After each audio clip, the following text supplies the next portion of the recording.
జై శ్రీమన్నారాయణ. ప్రియ భగవద్బంధులకు, యూట్యూబ్ ప్రేక్షకులకు, వీక్షకులకు అందరికీ కూడా నమస్కారం. కార్యక్రమాన్ని ప్రారంభం చేసేటువంటి ముందు చక్కటి శ్లోకంతో కార్యక్రమాన్ని ప్రారంభం చేసుకుందాం.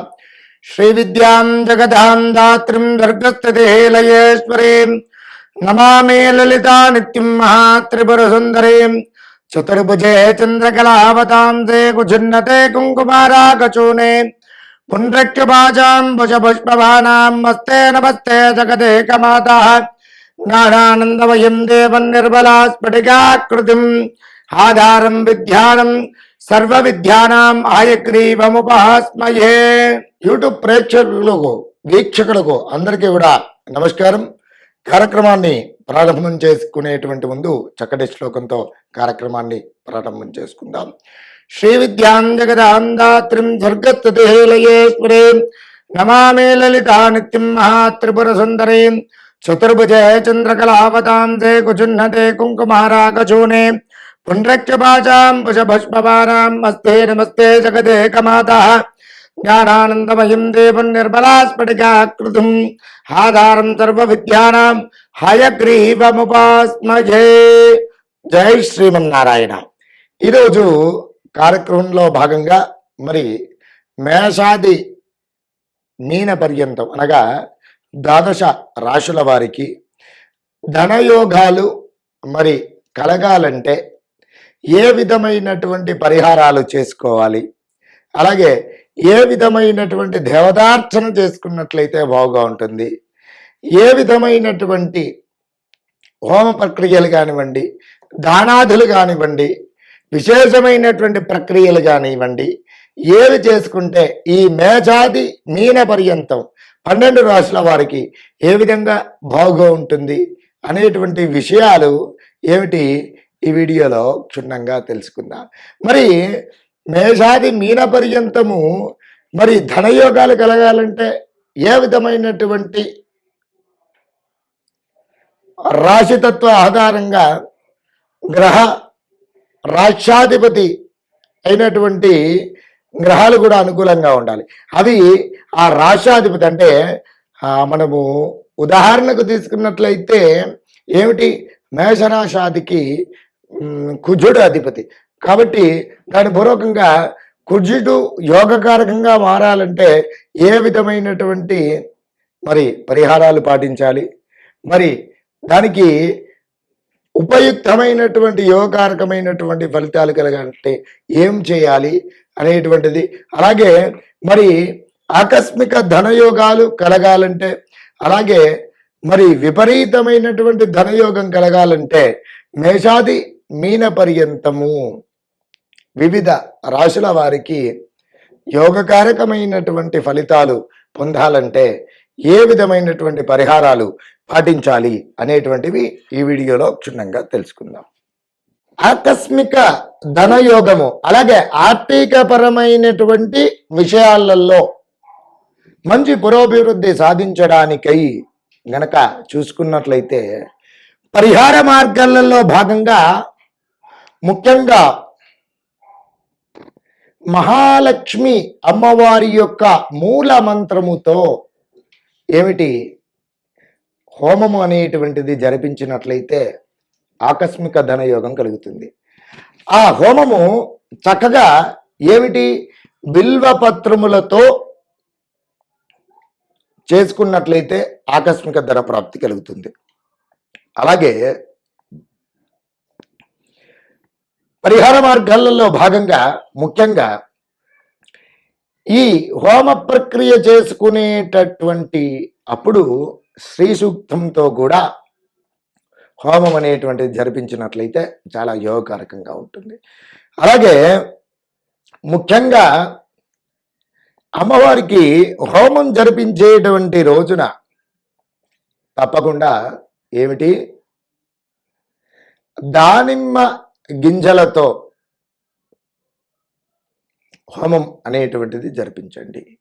మహాలక్ష్మి అమ్మవారి యొక్క మూల మంత్రం అనేటువంటిది తప్పకుండా బిల్వ పత్రములతో, అలాగే మీకు ఇంకా దొరికినట్లయితే తామర పువ్వులతో దానిమ్మ గింజలతో ఈ 3 ద్రవ్యములు కూడా వాడి అమ్మవారి యొక్క మహాలక్ష్మి అమ్మవారి యొక్క మూలమంత్ర హోమం చేసినట్లయితే చాలా యోగకారకమైనటువంటి ఫలితములను తప్పకుండా పొందుతారు.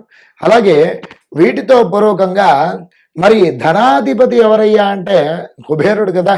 కాబట్టి లక్ష్మీ కుబేర పాశుపత మూలమంత్ర హోమం కూడా నిర్వహించినట్లయితే మీ యొక్క ఆర్థికపరమైనటువంటి రుణబాధలు తొలగిపోతాయి.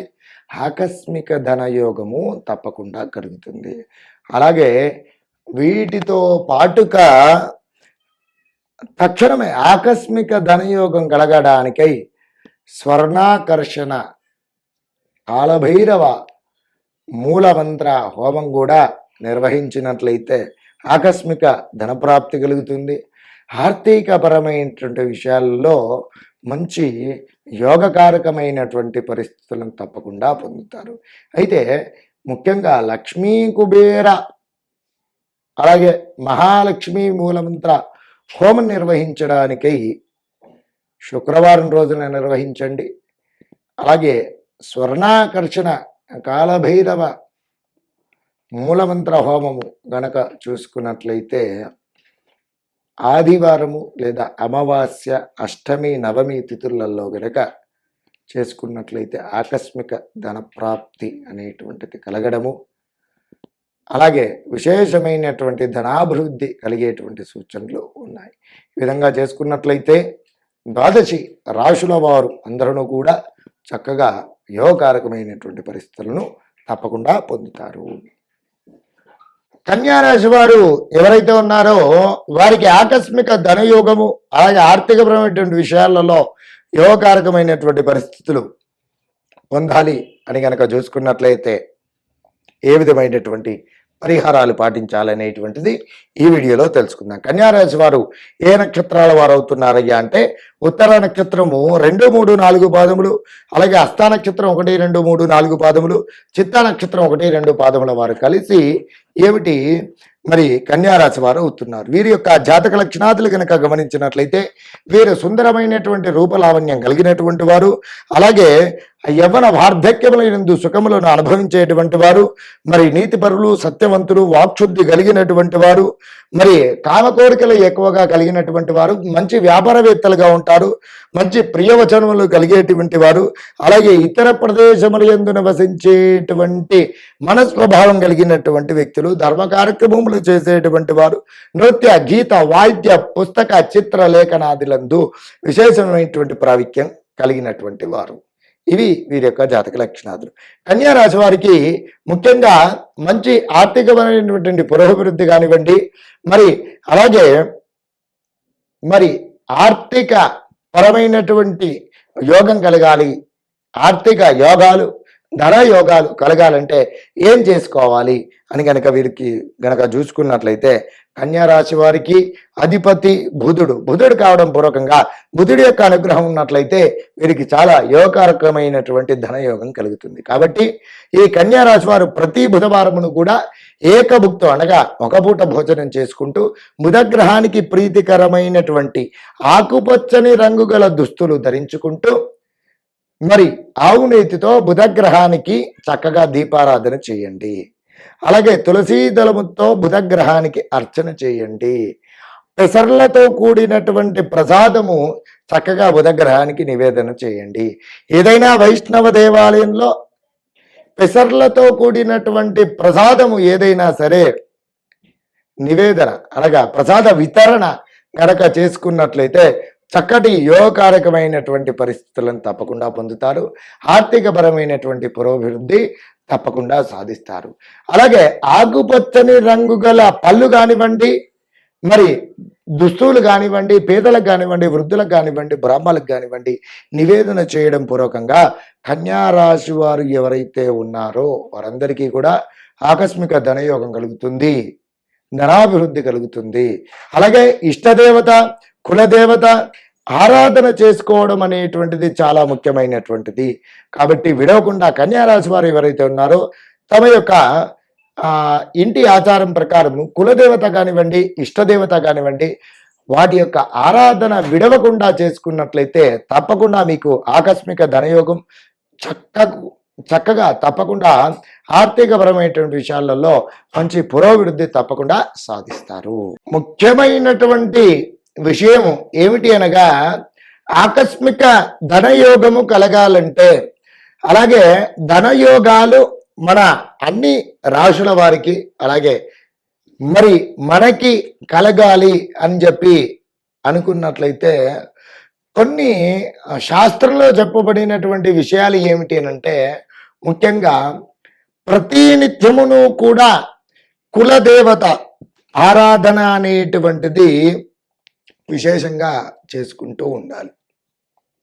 అలాగే ఇష్టదేవత ఆరాధన అంటే తమకు ఇష్టమైనటువంటి దేవీ దేవత ఆరాధన అనేటువంటిది ప్రతినిత్యము కూడా అనుసంధానం చేసుకుంటూ ధూప దీప నైవేద్యములు ప్రతినిత్యము కూడా చేసుకున్నట్లయితే ప్రతి రాశి వారికి కూడా యోగకారకమైనటువంటి ఫలితములు ధనయోగములు అన్నీ కూడా సిద్ధిస్తూ ఉంటాయి. అలాగే కలౌ వెంకటేశ్వర అనేటువంటి శాస్త్రవచనం ప్రకారము ఏమిటి, ముఖ్యంగా కలియుగంలో మిక్కిలి ప్రత్యక్షమైనటువంటి దైవము వెంకటేశ్వర స్వామి వారు.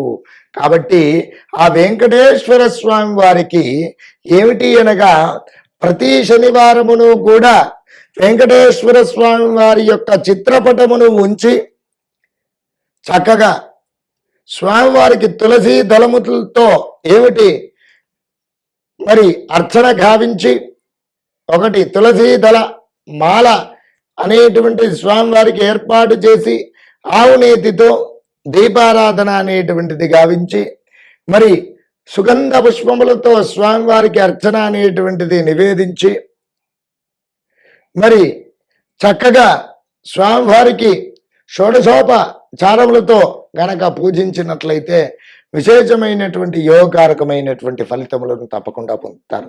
అలాగే స్వామివారికి వెంకటేశ్వర స్వామి వారికి ఎవరైతే ఆర్థిక రుణ బాధలతో పీడింపబడుతున్నారో, అలాగే ఎవరికైతే ధనయోగము కలగాలని చెప్పి ఆశిస్తున్నారో స్వామివారికి చక్కగా ఏమిటి అనంటే వెంకటేశ్వర స్వామి వారికి ఒక తెలుపు వస్త్రము తీసుకొని దాన్ని చక్కగా ఏమిటి పసుపు కలిపిన నీళ్ళల్లో ఉంచి దాంట్లో కాస్త ఏమిటి పచ్చకర్పూరం కలిపి అందులో ఏమిటి కాస్త తడిపేసి చక్కగా మరి అందులో పసుపు కుంకుమ పచ్చకర్పూరము అలాగే 2 ఖర్జూరములు 2 వక్కలు 2 పసుపు కొమ్ములు మీ యథాశక్తి దక్షిణ అంటే ఏమిటి ఒక 100 రూపాయి కానివ్వండి 500 రూపాయి కానివ్వండి 1000 రూపాయి కానివ్వండి అందులో ఉంచి చక్కగా దాన్ని ముడి వేసుకొని స్వామివారి యొక్క ఆ ముడుపు కట్టినటువంటి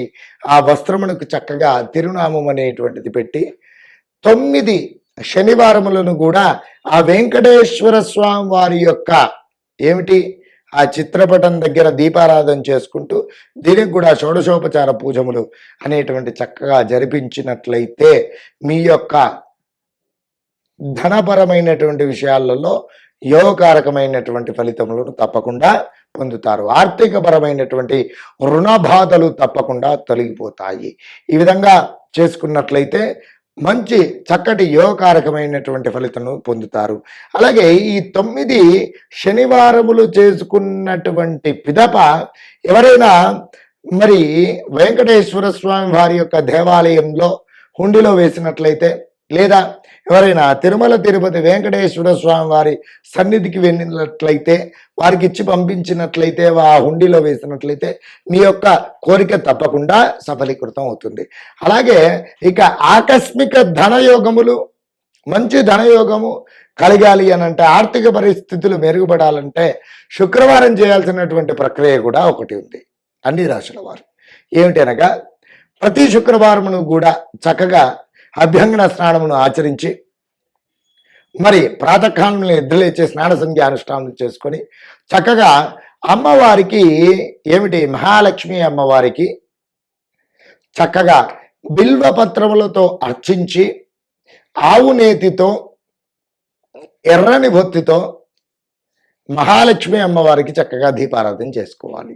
అలాగే గులాబీ పూలతో కానివ్వండి, ఎర్ర మాందార పూలతో కానివ్వండి మహాలక్ష్మి అమ్మవారిని అర్చన చేయండి. ఇలా 9 శుక్రవారములను కూడా చేయండి. ఈ విధంగా చేసినట్లయితే యోగకారకమైనటువంటి ఫలితాలను పొందుతారు. అలాగే ఈ 9 శుక్రవారములను కూడా కనకదార స్తోత్ర పారాయణం చేసుకోవడం పూర్వకంగా యోగకారకమైనటువంటి ఫలితములను తప్పకుండా పొందుతారు. అలాగే ఈ ప్రతి శుక్రవారమును కూడా 9 శుక్రవారములను కూడా మహాలక్ష్మి అమ్మవారి యొక్క మూల మంత్రము ఏమిటి అనగా ఓం శ్రీం హ్రీం శ్రీం కమలే కమలాలయే ప్రసీద ప్రసీద శ్రీం హ్రీం శ్రీం మహాలక్ష్మై నమః అనేటువంటి ఈ యొక్క మహామంత్రాన్ని స్మరించుకుంటూ చక్కగా కుంకుమార్చన చేస్తూ ఉండండి ఒక 108 సార్లు. ఈ విధంగా చేసుకున్నట్లయితే యోగకారకమైనటువంటి ఫలితములు తప్పకుండా పొందుతారు. అలాగే ఈ శుక్రవారమును తప్పకుండా ఏకభుక్త భోజనము చేయండి. అలాగే శనివారం విడవకుండా పఠించవలసినటువంటి నామజపం కూడా ఉంటుంది. ఏమిటి, వెంకటేశ్వర స్వామి వారికి దీపారాధన చేసుకోమని చెప్పినాను కదా, వారి యొక్క మూల మంత్రం ఏమిటి అనగా చక్కగా వెంకటేశ్వర స్వామి వారి యొక్క గాయత్రి నామం ఉంటుంది కదా, గాయత్రి ఏమిటి మూలమంత్రం ఉంటుంది కదా, దాన్ని జపించుకున్నట్లయితే బాగా ఉంటుంది. ఏమిటి, ఓం నిరంజనాయ విద్మయే నిరాభాసాయ ధీమహి తన్నో శ్రీనివాస ప్రచోదయాత్ అనేటువంటి నామాన్ని ఏమిటి ఆ 9 శనివారములను కూడా చక్కగా పఠించుకుంటూ మీరు చక్కగా పూజ చేసుకున్నట్లయితే స్వామివారి యొక్క అనుగ్రహం, ఇటు చక్కగా అమ్మవారి యొక్క అనుగ్రహం అనేటువంటిది చక్కగా మీకు లభిస్తుంది. అలాగే మరి ముఖ్యంగా ప్రతి శుక్రవారమును కూడా ఈ మహాలక్ష్మి అమ్మవారి యొక్క మూల మంత్రముతో పాటు ఒక 27 సార్లు కూడా కుంకుమార్చన చేసేటువంటి ఒక మహా శక్తివంతమైనటువంటి మూలమంత్రం కూడా ఉంది. అది ఏమిటి అనగా ఓం హ్రీం త్రిభువన పాలిన్యై మహాలక్ష్మై అస్మాకం దారిద్ర్యం నాశయ నాశయ ప్రచురం ధనం మే దేహి దేహి క్లీం హ్రీం శ్రీం ఓం అనేటువంటి నామాన్ని ప్రతి శుక్రవారమును కూడా 27 సార్లు మరి అమ్మవారి యొక్క డాలర్ కానీ పెట్టుకొని, అలాగే అమ్మవారి యొక్క రూపం ఏదైనా ఉన్నా సరే ఆ కుంకుమార్చన 27 సార్లు గనక ఈ మంత్రంతో చేసినట్లయితే మరి అందరికీ కూడా ఆకస్మికమైనటువంటి ధనయోగము, ఆర్థికపరమైనటువంటి విషయాలలో యోగకారకమైనటువంటి ఫలితములను తప్పకుండా అనుభవిస్తారు.